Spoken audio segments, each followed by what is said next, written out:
بسم اللہ الرحمن الرحیم۔ محترم ناظرین، نبی اکرم صلی اللہ علیہ وسلم نے انس و محبت کو ایمان کی صفت قرار دیا، اور کیوں نہ ہو کہ خود حضور صلی اللہ علیہ وسلم انس و محبت کے پیکر تھے۔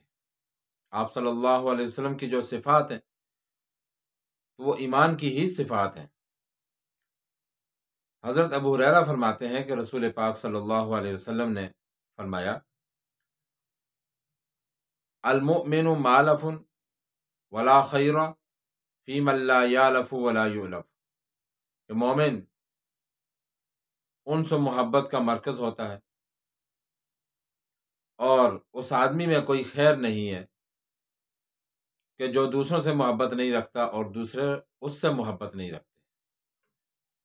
مطلب یہ ہے کہ مومن کو انس و محبت کا مرکز ہونا چاہیے کہ وہ دوسروں سے محبت رکھے اور دوسرے لوگوں سے محبت رکھیں، اور جو بندہ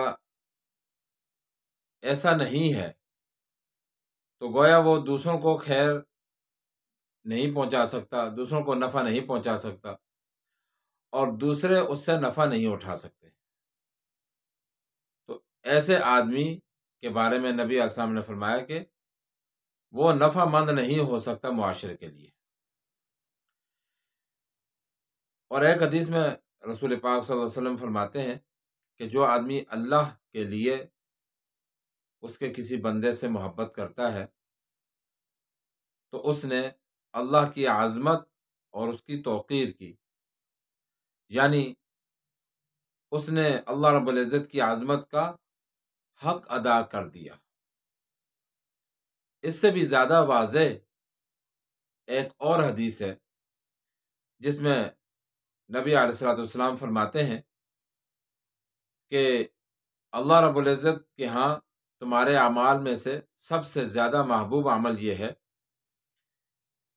کہ تم اللہ کے لیے محبت کرو اور اللہ ہی کے لیے کسی سے بغض رکھو۔ مطلب یہ ہے کہ دوسرے لوگوں کے نیک اعمال کی وجہ سے ان سے محبت رکھو، اور ان کے برے اعمال کی وجہ سے ان سے بغض رکھو، اور اس کو اعمال میں سے سب سے زیادہ پسندیدہ عمل قرار دیا رسول پاک صلی اللہ علیہ وسلم نے۔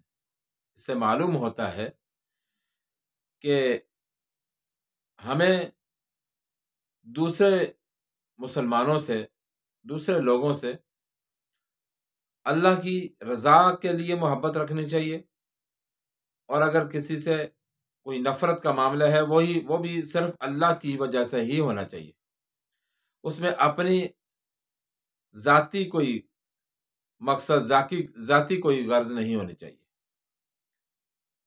اللہ رب العزت سے دعا ہے کہ اللہ تعالی ہمیں سرکار دو عالم صلی اللہ علیہ وسلم کے ان مبارک ارشادات عالیہ پر عمل کرنے کی توفیق عطا فرمائے، آمین۔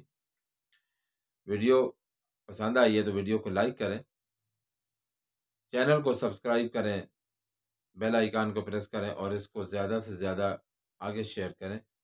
جزاک اللہ خیرہ۔ السلام علیکم ورحمۃ اللہ وبرکاتہ۔